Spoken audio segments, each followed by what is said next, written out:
What's going on? It's Alexander here, back with some more Vampyr.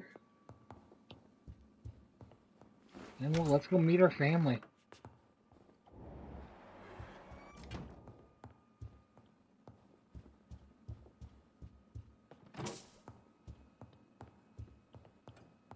See what's up with him.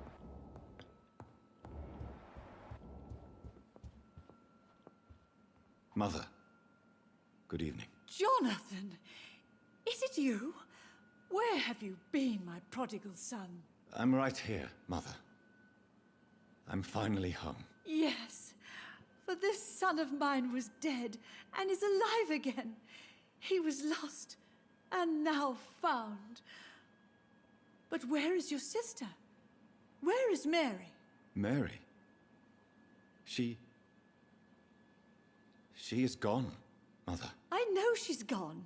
The question is, when will she return as you have?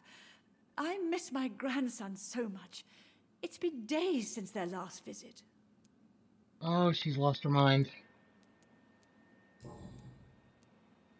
Why do you say Mary is visiting you, Mother? You know that's impossible. Why should it be? Are you not standing in front of me right now? Why should it be any different with your sister? But Mary really is dead, Mother. Yes. And are you not dead too? Isn't your father dead? And my grandson, and my son-in-law, you're all gone. But you all still visit me from time to time. But I'm not dead, Mother. I'm really here, talking to you, trying not to cry. Oh, it breaks my heart to have to tell you this. But of course you're dead, my darling boy. Just look at you, as pale as my Mary.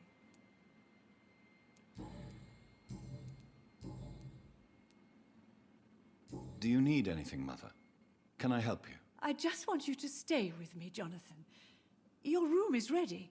I asked Avery to make your bed. I'll stay as long as I can, I promise. Do you need anything else? Just one thing. Stop staring at me like that. As much as I love you, it breaks my heart to look at those empty and dead eyes. Are you working on a new painting? Not recently. I have trouble focusing on my subject and my mind quickly drifts. It's the same thing when I try to write poetry. I recently met a talented painter with an excellent technique. I wish you two could meet. I'm sure you'd like her. I'd be glad to meet her. What is her name? Is she famous? Is she dead too? She's not famous, and her name is of no importance. And yes, she is also dead. The important thing is, I hope you two get along. If she ever fancies meeting your mother, I'd be glad to welcome her into my home. Mother, do you know what's been going on in this area? Not really. I don't go out much due to the epidemic, and when I do, I tend to get lost. What do you mean you get lost? I hope you don't go outside alone. Of course not. When I go out, your father always comes with me, but he leaves me there sometimes, and I have trouble finding the way back. Have you returned to Whitechapel Cemetery since Mary's funeral? I never want to go back to that awful place. Wait. I think I went back once. And you were there too. And Mary? No, that can't be true. It was just a bad dream, Mother. A nightmare, yes. Mary was so angry. I walked back home alone. If that kind policeman had not called Avery from the station, I don't know what would have happened. Goodbye, Mother. Try to rest now. Goodbye, son. Please come back soon.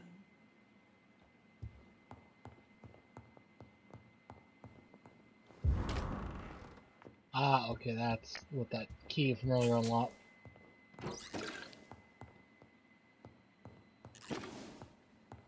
Well, our mother's officially lost it, so I think she's the last one left. And Barry, but my dear and beloved John, You're 35 and I'll be long gone. A little sillier in your first letter. Angels. Not trying to go see where we're at.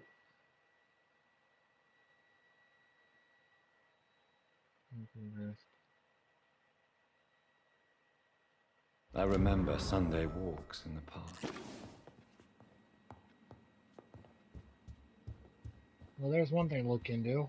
I'm guessing that's the painting of their dad, of Jonathan's dad.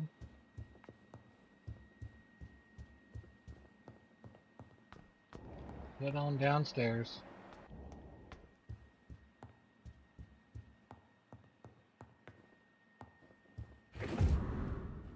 Hold under. Dear Avery, as I already told you several days ago, I may be forced to leave London. I've been forced to leave England, if only for a few months while I'm away, and take the best care of our house.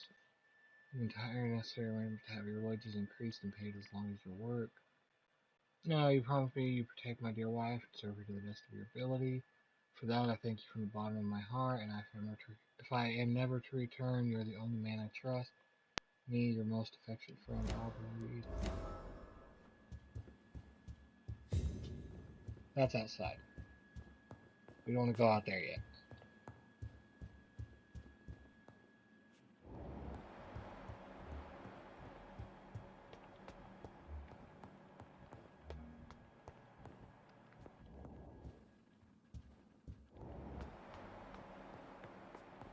Alright.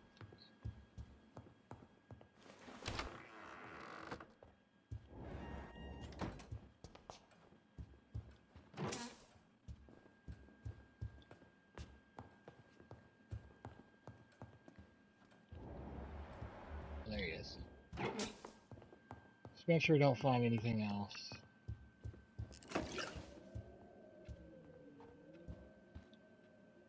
Good evening, Avery. Mr. Jonathan? I can't believe my own eyes. Oh, it's a miracle. We all thought you were... Oh, sir, your poor sister. What a tragedy. I know, Avery. I know about my sister's murder. Miss Reid expected you to return to assist with the funeral, right up until the last minute. Where have you been, Mr. Jonathan? We needed you here. How is my mother? Not well, I'm afraid, sir. Miss Reid is very fragile since the police brought her back home. The police? What happened? Miss Reid was found walking in the streets. She kept saying she had spoken with her son and daughter. She's resting now. Has she received appropriate medical care? I'm taking care of Miss Reid myself. Hospitals are so overwhelmed by the epidemic that they can only accept patients infected by influenza. Perhaps we could arrange a short trip. Somewhere sunny, like France. She has always been very fond of France. I think leaving London could do her good. I'm afraid Miss Reid is too frail for the moment. Recently, she started going out at night without remembering it. I have to watch her carefully. What is the situation in this part of town? For a time, the West End seemed spared by the epidemic. But the situation is getting much worse. Have you no relatives anywhere? I'll understand if you want to take a few days to see family. Your father managed to guarantee my earnings as long as I take care of this house, sir. My sisters are dead, and I've never met my nephews. I'll stay, sir. I'm sorry I could not be here for Mary's funeral. Your mother was strong, sir, but your support would have been appreciated. Apart from the priest and I, no one else attended your sister's funeral. To be present at the funeral with you both was my dearest wish, Avery. But I am sorry, I simply could not attend. I would not dare to question your absence, Mr. Jonathan. All I can say is that we missed you a great deal during these difficult days. I found an old letter written by my father and addressed to me. Do you know anything about it, Avery? Your father wanted me to give you this letter for your 35th birthday, but you left for the war, and the letter remained in his office until tonight. I realize now you knew my father better than I did. Do you know why he left, Avery? Did he ever speak to you about his departure? No, sir. Mr. Reid was not exactly forthcoming. Perhaps this letter will give you the information you require. Tell me the truth, Avery. Do you feel forced to stay here? Would you leave this house without the arrangement made by my father? No, sir. I have nowhere else to go. And I promised your father I'd take care of his family as long as I lived. This house is dead, Avery. There is a curse on this family. You really should consider leaving. If only you could have been here sooner or more often. Maybe this house would not be that empty. But you're here now, sir. So my task is not over. You have served this family extremely well, Avery. Your support during these terrible times is much appreciated. Then I will stay. All I ask is that you take care of my own funeral if I die before the end of the epidemic. No mass grave, please, sir. Do you really think I don't take enough care of my mother, Avery? Yes, I do, Mr. Jonathan. You clearly have something more to say. Speak your mind, Avery. I know you work hard to help the sick, but what will you do once the epidemic is over?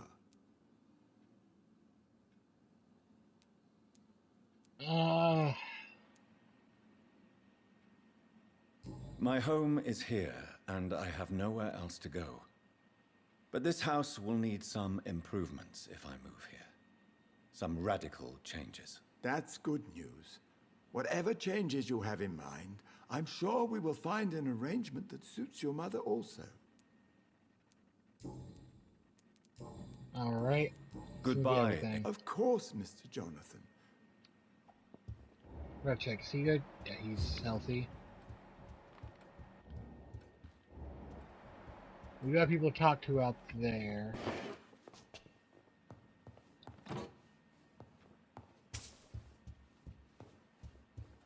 We go this way though, because we did get some hints regarding Jonathan's mother. Hello again, Mother. Jonathan, back already. Good. Tell me, Mother, how are you?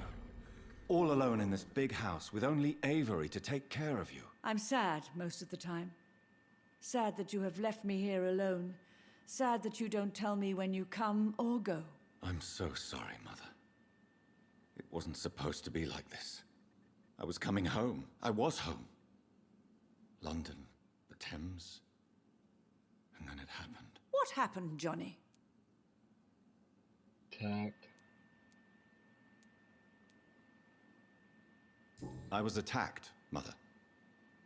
And I've not been the same since. The important thing is that you finally returned home. I was worried, you know. You were the last member of the family of whom I had no news. Even Mary comes more often than you. Do you think Avery is right? Do you think I should take better care of you? I don't blame you, but you abandoned me, son. A mother should not survive her children. It's unbearable to know you're not here anymore. Good to you, I don't know. I know I have failed you since I returned. I even watched you bury Mary from a distance. From now on, I will protect you. You have my word. You don't have to apologize to me, Johnny. Do you think I did not notice how much you have changed? Have I changed that much, Mother? Am I still your son? You are still, and you'll always be. Despite your pale skin, your bloody eyes, and that echoing sadness in your voice. Father seems to have left me some documents. Some sort of treasure hunt game. Do you know anything about them? No, Johnny.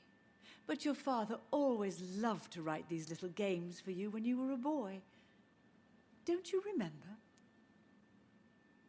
I remember now. He used to post me these riddles, as though they were sent by a mysterious games master.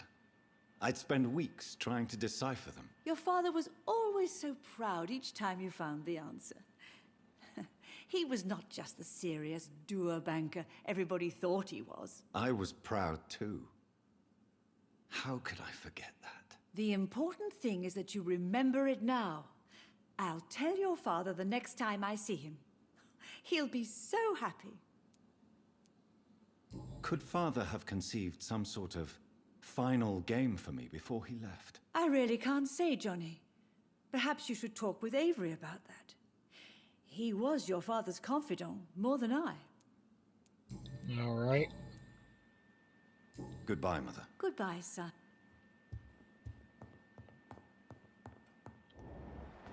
She was. Ooh.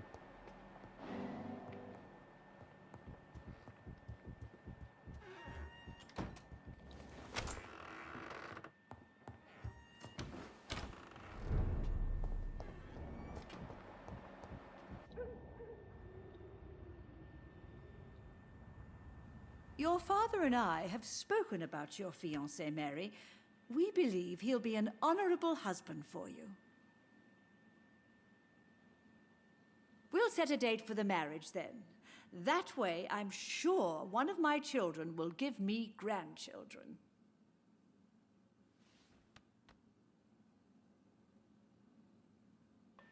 I understand your thirst for knowledge, Jonathan, and your father and I are proud of it. But you are not that young anymore, my son. When will I meet your soulmate?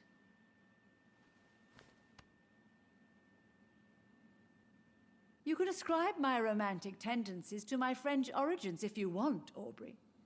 But I'll never cease to believe in a match made in heaven, my beloved.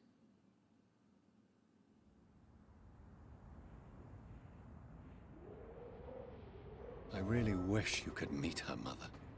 You would love her. All right.